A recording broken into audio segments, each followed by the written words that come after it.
Atención, publicitarios y publicitarias.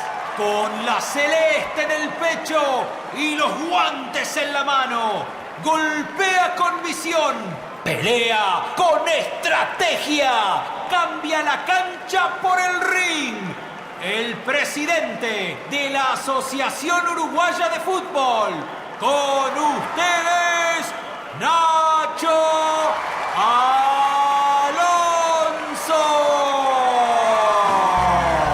Para mí, toda una novedad estar en una presentación como esta. Mi nombre es Ignacio Alonso, presidente de la Asociación Uruguaya de Fútbol. Realmente un placer.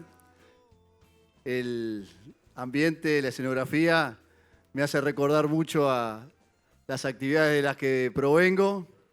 Realmente acá estoy seguro que voy a recibir menos piñas que en mi vida laboral particular, fundamentalmente en los últimos años. Y les pido paciencia porque no estoy acostumbrado, repito, a hablar con un público formado como el de ustedes, de un ámbito completamente distinto al que yo provengo, pero voy a tratar de hacer lo posible para hacerle lo más ameno y lo más nutritivo desde el punto de vista de los conceptos, el espacio que me han dado para completar. Así que ustedes se preguntarán seguramente qué es lo que nosotros vinimos a conversar aquí. Venimos a conversar de la perspectiva del fútbol, cuáles son los aportes que nuestra actividad puede volcar a la actividad de las empresas, la actividad publicitaria, qué nexo tenemos nosotros desde el fútbol con el mundo de la publicidad, el mundo de los patrocinios, el mundo del diálogo con la atención de la gente. Y es algo que, si bien no es mi métier, no es mi especialidad, lo fui aprendiendo a conocer con la gente con la que he trabajado en los últimos años, alguno de ellos que está aquí acompañándome hoy y que me ha enseñado muchísimo. Y creo que, por lo menos desde el punto de vista del resumen, de la transmisión de los datos, algo les puedo dejar hoy. Y desde el punto de vista de la experiencia, alguna anécdota también. Así que lo que les voy a empezar a contar es nuestra historia de cuando llegamos a la Asociación Uruguaya de Fútbol. Antes de 2018, cuando se dio el cambio del estatuto de nuestra asociación, el fútbol tenía una relación muy básica con el mundo de la publicidad. Se nos veía de una forma muy periférica a las actividades y seguramente concentrada en algunas competencias básicas, fundamentalmente las vinculadas a los campeonatos locales, a la tradición de la venta publicitaria en los medios clásicos, en la radio, en algunos programas de TV. La selección tenía un desarrollo bastante básico, pero que había incrementado un poco con la aparición del primer empuje de marketing que tuvo, que fue la selección asociada a las marcas y algunos patrocinios en la época que comenzó el trabajo de la empresa Tenfield. Nosotros lo tomamos cuando los contratos originales del año 99, 98, estaban venciendo en el año 2017, 2018. Y allí tuvimos desafíos muy grandes porque nuestra estructura de la asociación era una estructura preparada solamente, y entre comillas, para fijar partidos, designar árbitros, organizar temporadas, también entre comillas. Ahora se puede decir también entre comillas, pero en aquel momento solamente eso. Y tuvimos que empezar a pensar, bueno, lo otro que estábamos acostumbrados era a los problemas, a los líos, estábamos acostumbrados a los problemas políticos. Nosotros, los dirigentes de fútbol, somos adictos y especialistas en consumirlos, en protagonizarlos, en crearlos cuando no existen, y por lo tanto tuvimos que cambiar un poco la óptica de la cual estábamos acostumbrados y empezar a focalizarnos más en la gestión para que nuestra asociación captara la mayor parte de los recursos que potencialmente podía generar, los que generaba en ese momento y los que potencialmente podía generar. Nosotros teníamos estudios muy claros que iban en el sentido que éramos un vehículo muy fuerte en materia de llegada a la gente y de generación de recursos, y que estábamos desperdiciando no solamente en lo que en aquel momento se trabajaba, generamos muy poquito, de los 100 que se generaba agarramos 10, pero los 100 que se generaban eran una pequeña parte de los 1000 que se podía generar. Y en ese círculo vicioso estábamos y tuvimos que armar las estructuras. Armamos las estructuras y empezamos a trabajar con esa focalización en saber que éramos un potencial gran conector con la gente. ¿Por qué? Porque nosotros tenemos algo que seguramente tengan pocas actividades y pocos vehículos publicitarios, promocionales, que es la experiencia, que es la conexión, que son las emociones que genuinamente se generan a través de nuestros partidos, de nuestros jugadores, de nuestros entrenadores, de las emociones positivas y negativas, pero emociones al fin que se van generando, y las pasiones que se dan alrededor. Lo que pasa en el fútbol hoy se comenta durante toda la semana, durante toda la quincena. Hoy tuvimos una semana donde se despertaron ayer muy mal los hinchas de Nacional y donde hoy se despertaron muy mal los hinchas de Peñarol y están hablando 10 días de eso. Estamos esperando que termine la actividad de los equipos para que se empiece a hablar con todo de la actividad de la selección. Y todo eso se da en el marco todavía de la interacción de la gente que, por suerte, en sus conversaciones nos tiene como tema prioritario y como uno de los temas principales. Para los que les gusta y para los que no les gusta.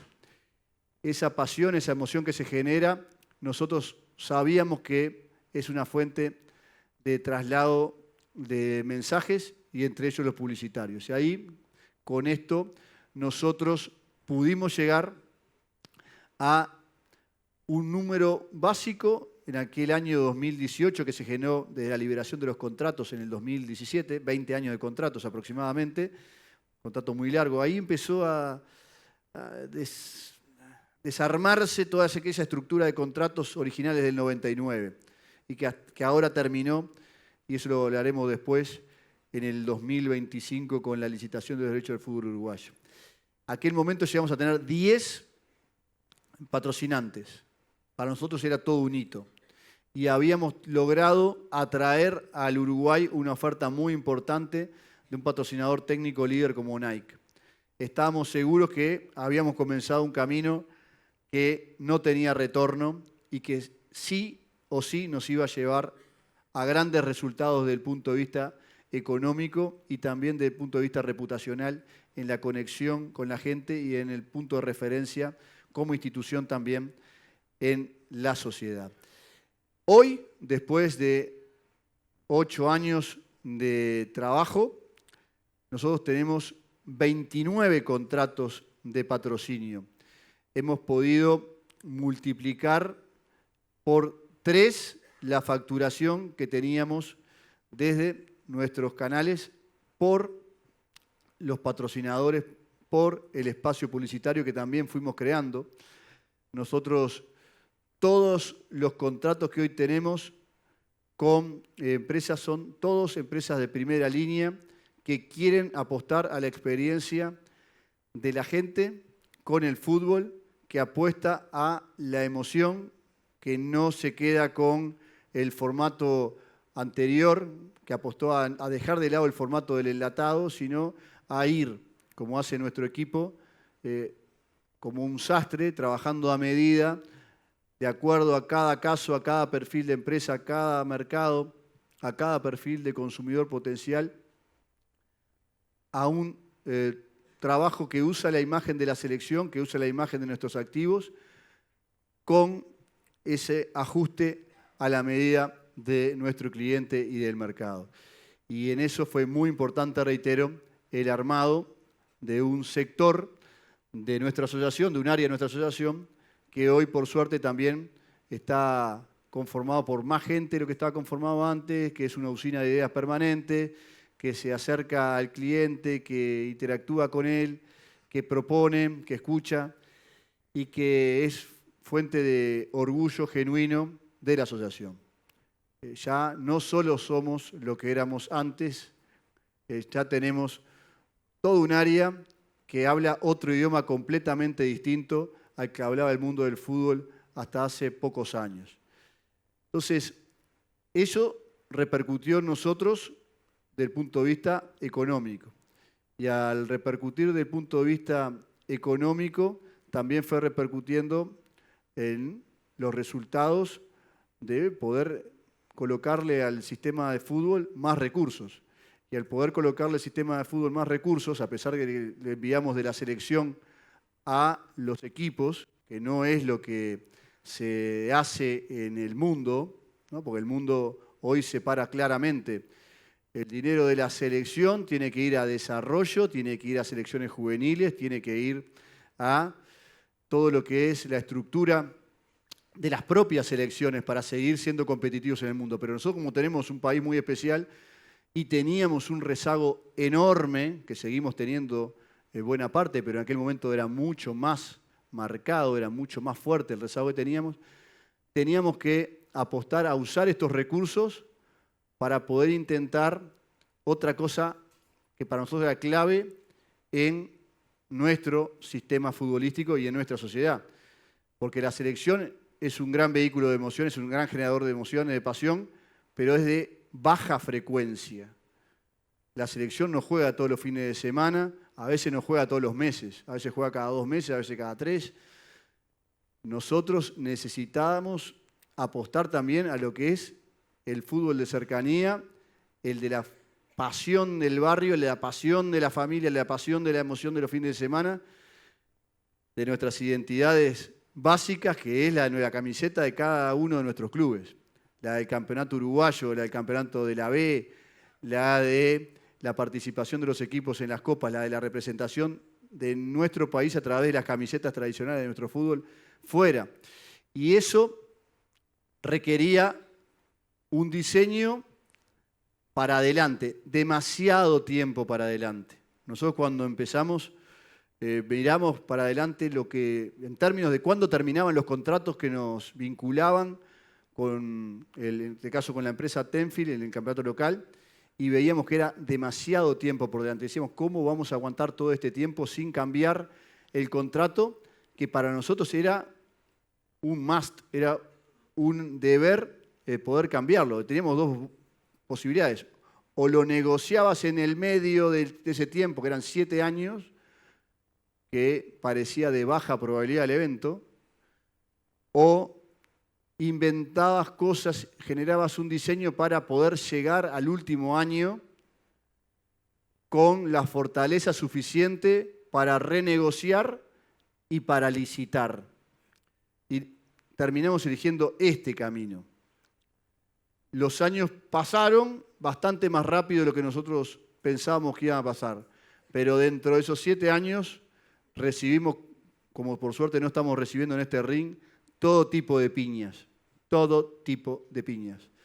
Recibimos la piña de las operaciones políticas internas del fútbol, recibimos las piñas de las operaciones comerciales, recibimos las piñas de las operaciones mediáticas, recibimos las piñas de denuncias de todo tipo, tribunales de ética, tribunales internos, tribunales del exterior, denuncias penales. Recibimos las piñas dolorosas de la interna cuando se decía, no, esto no puede pasar, no es así. Pero realmente, entre otras, ¿no? Pero realmente lo que veíamos y estábamos cada vez más convencidos a medida que pasaba el tiempo es que teníamos tremendo producto, no en lo estético, no en el nivel, no en el estado de las infraestructuras, no en el estado de las finanzas de los equipos. Teníamos tremendo producto en cuanto a que todas esas dificultades y todas esas críticas y todas esas realidades deficitarias y deficientes que tiene nuestro fútbol, y que ustedes las conocen perfectamente, seguramente la gente, los hinchas de fútbol que están acá las conozcan perfectamente, no eran obstáculo para que la gente le restara el interés a lo que teníamos. Y eso en que en todas partes del mundo el nivel profesional iba hacia arriba, los niveles de infraestructura iban hacia arriba, el nivel de participación en las copas internacionales estaban cada vez más fuertes en algunos países, en otros emergentes mejoraban. Y a pesar de todo eso, la gente en Uruguay y muchos uruguayos en el exterior seguían siendo fieles al viejo campeonato uruguayo, al viejo campeonato donde entraba un perro a la cancha, donde a un juez se le rompía el elástico del short, donde había un paro en un equipo durante 2 semanas porque le debían 4 meses de salario, donde se peleaban todos los días de forma inentendible y debatían periodistas de un lado o de otro. A pesar de todo eso, la gente seguía fiel al producto. Entonces, empezamos a trabajar en la medición de los números de mercado. Y realmente la medición de los números de mercado era cada vez más sorprendente. Nosotros primero tuvimos un aporte de una consultoría española que nos marcó un nivel de profundidad de mercado de 50 millones de dólares. Luego comenzamos estudios internos con una consultora uruguaya, con Mercoplus, que nos arrojó a través de un estudio de curvas de demanda un valor potencial incluso mayor. Contratamos una consultora internacional que nos dio una perspectiva aún mayor y nos dijo que si nosotros podíamos capturar los valores actuales del mercado y una parte de ellos reinvertirlos para mejorar las condiciones estéticas, las condiciones de marca, las condiciones de imagen que este producto tenía, podemos incluso incrementar los valores de mercado en un 25%. Nosotros partíamos de una base segura que se estaba facturando en Uruguay de 65 millones de dólares entre afiliación al cable, pagos de streaming, afiliación de contratación del fútbol nuestro en el exterior, publicidad, el betting right. Estamos en nuestros últimos estudios en 65 millones de dólares. Al fútbol uruguayo, ¿usted sabe cuánto le llegaba realmente? Le llegaban 14 por contrato y 3 por contrato por afuera. Es decir, que a nuestros equipos les llegaba la 1/4 parte de lo que los equipos estaban generando. Y ese es un ratio que no existe en ninguna parte del mundo.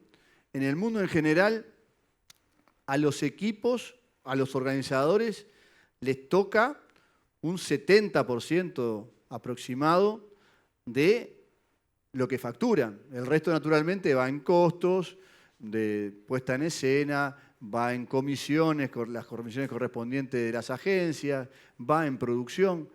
Pero acá en Uruguay teníamos el número completamente a la inversa.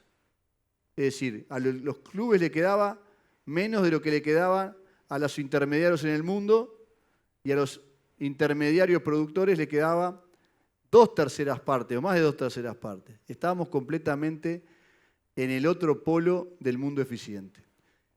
Y a partir de todos estos estudios, del estudio jurídico también que desarrolló con mucha paciencia nuestra gente en la asociación, los internos y los externos, pudimos llegar con el diseño de una estrategia de aguante, porque esto podríamos bautizarlo de esa manera o denominarlo de esa manera, fue una estrategia de aguante, de poderle aplicar al fútbol estos recursos que generaba la selección, préstamos, poderle conseguir créditos, poder conseguir inversores del exterior, que para nosotros fue muy importante, salir a vender el fútbol en el exterior a los inversores, poder decirle, bueno, usted que tiene un equipo, tiene un grupo de equipos en Uruguay, pueden estar las condiciones dadas para que usted desarrolle su actividad.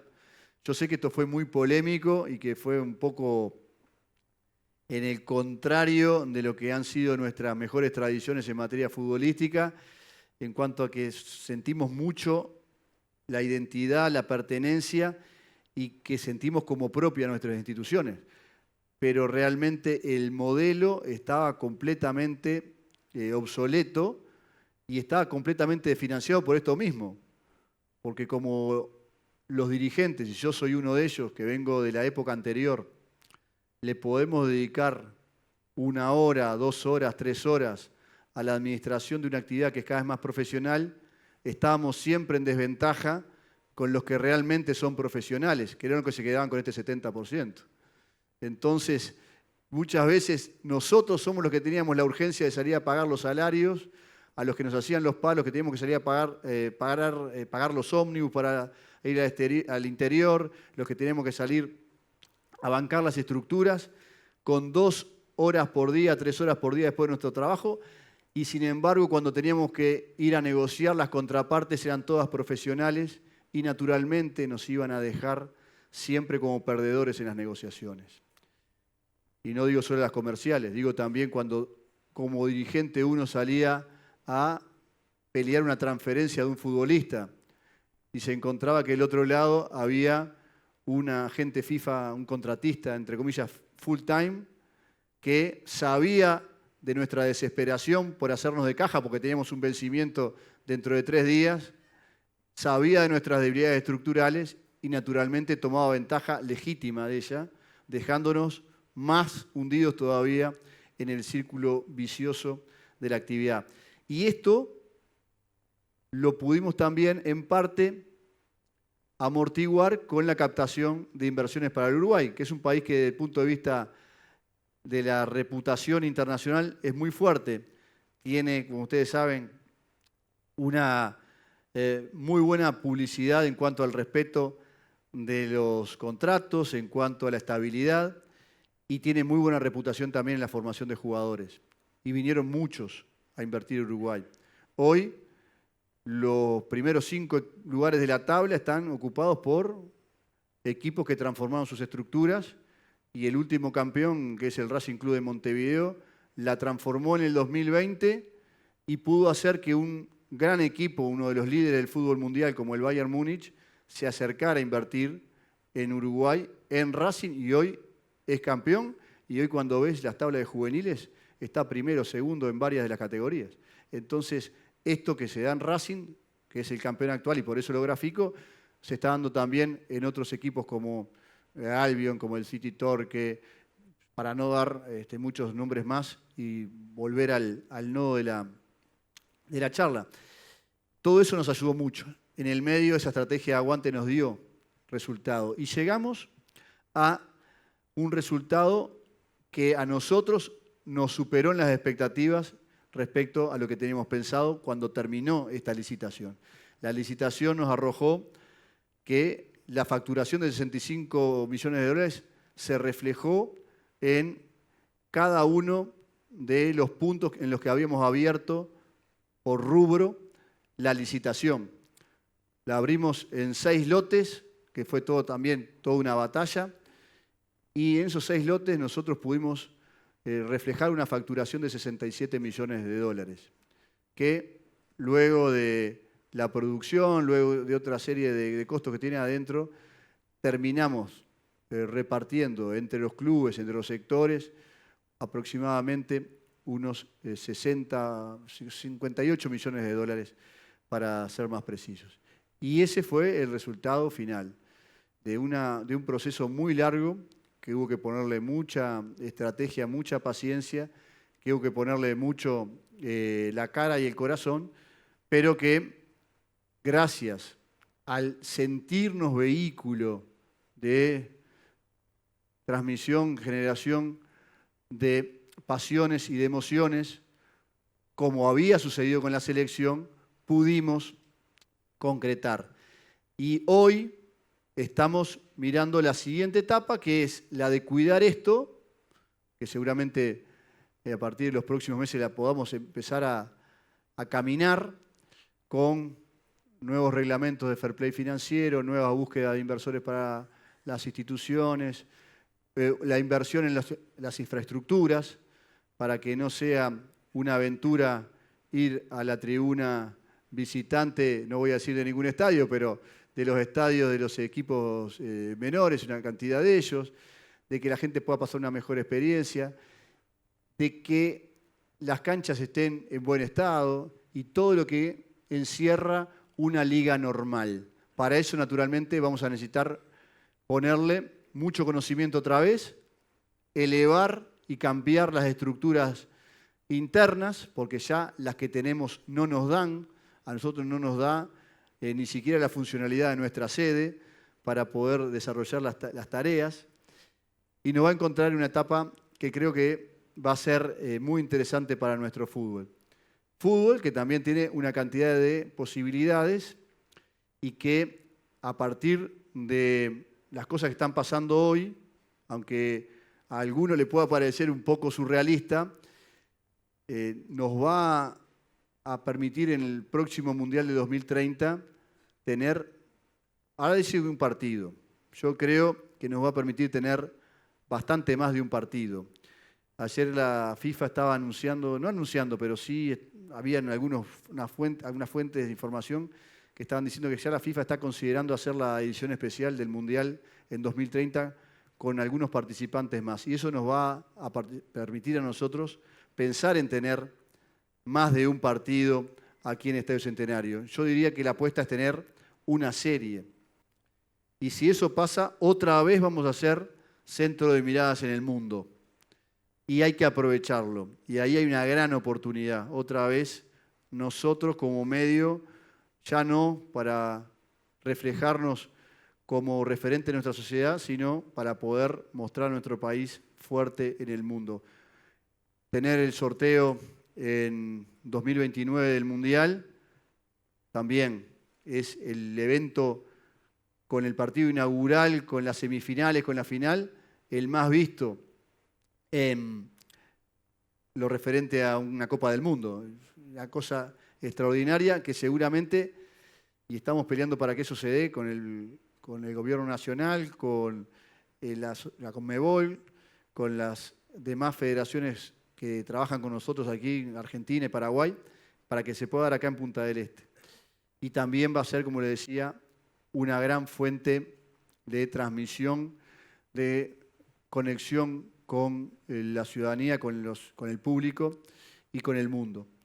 Por eso yo creo que el fútbol es mucho más que un deporte, y el fútbol que nosotros, o al que nosotros nos tocó dirigir durante estos años, es mucho más, o tenía o merecía ser mucho más que una liga con una cantidad de locos que nos peleábamos para ver si jugábamos el sábado de tarde o el domingo de tarde o el domingo de mañana. Una cantidad de locos que veíamos nuestras camisetas nada más y lo veíamos en perspectiva de confrontación, y que despreciábamos todo ese mundo al que ustedes conocen perfectamente, del cual ustedes son especialistas, ese mundo de la conexión con la gente y de poder vehiculizar la atención de una población que es cada vez más exigente, que es cambiante, de un mercado que también nos desafía todos los días. Por eso tenemos mucha fe y mucha expectativa con el futuro de nuestro fútbol. Hoy, a poquitos días del Mundial, toda la atención se nos va a ir ahí. Hemos tenido un periodo muy exitoso en los últimos 16 años, desde que clasificamos a Sudáfrica, y hemos llegado a encadenar 5 clasificaciones consecutivas. Con la del Mundial del 30 van a ser 6. Para mí, que vengo de una generación que sufrió muchísimo, del 94 al 2010, en 4 mundiales quedamos afuera en 3. No estamos acostumbrados a eso. Pero el fútbol creció mucho. Nuestra casa, por suerte, consolidó ese crecimiento y ahora es una obligación. Por eso la gente ahora nos exige mucho cuando vamos al Mundial, que está por comenzar, y hasta parece que existiera una resignación a que no nos va a ir tan bien. Bueno, yo tengo mucha fe que nos puede ir bien, que podemos salir a pelearle de igual a igual en un ring como este, pero en el ring global, al fútbol, y que la Celeste mantiene, a pesar de los años, la mística y que se puede pensar en cosas lindas también para este Mundial. Hay que tenerse confianza y ojalá que podamos vencer ese escepticismo que la gente acá en Uruguay parece que nos está contando, o ese desencanto previo mundial que hacía tiempo que no se veía y que es bueno que nosotros también lo reconozcamos, lo tomemos y que lo estudiemos para ver por dónde viene la mano. Pero es fútbol, hay una cancha, hay 11 jugadores uruguayos que cuando van a cualquier competición son mucho más que 11. Por eso, con toda la fe, estamos yendo ahí a subirnos otra vez al ring del mundo. Muchas gracias a todos por la atención en estos minutos y otra vez decirles que estoy muy honrado de estar con ustedes y mucha suerte. Un aplauso para mami y papi, porque en verdad rompieron. Ahora vamos a ver un video que les pido, por favor, la mayor de las reservas, porque todavía no ha salido a la luz pública. Ustedes van a ser los privilegiados de verlo por primera vez. Les pido y confío mucho en ustedes en cuanto a que es la primera vez que sale y lo vamos a estar compartiendo acá con ustedes a partir de ahora. Los uruguayos estamos llenos de contradicciones, es verdad. Tenemos el Cerro Chato, el arroyo seco y una cárcel que se llama Libertad. ¡Qué ironía! La escuela vitivinícola, ¿sabés cómo se llama? Tomás Berreta. Una cosa de locos. El plato clásico uruguayo es el chivito canadiense, que de canadiense no tiene nada y de chivo tampoco. Y escúchate esta, el estadio Charrúa queda en el Parque Rivera, porque en el fútbol también tenemos contradicciones, ¿eh? Imagínate, pusimos a un loco a manejar la cosa, y encima es argentino. Acá los delanteros también son arqueros. Tenés de esos que te la sacan de abajo de los palos y de los que te la clavan al ángulo. En este país, los más chicos son gigantes. Y el deporte que se juega con los pies, nosotros lo jugamos con la cabeza, pero poniendo el corazón. Salió que somos el país más ateo de América. Pero vamos a misa todos los domingos, religiosamente. Rezamos, creemos, pedimos. Y a la Celeste le tenemos una fe, porque acá el fútbol es una religión. Uruguay es un país chico, es verdad. Pero es lo más grande que hay.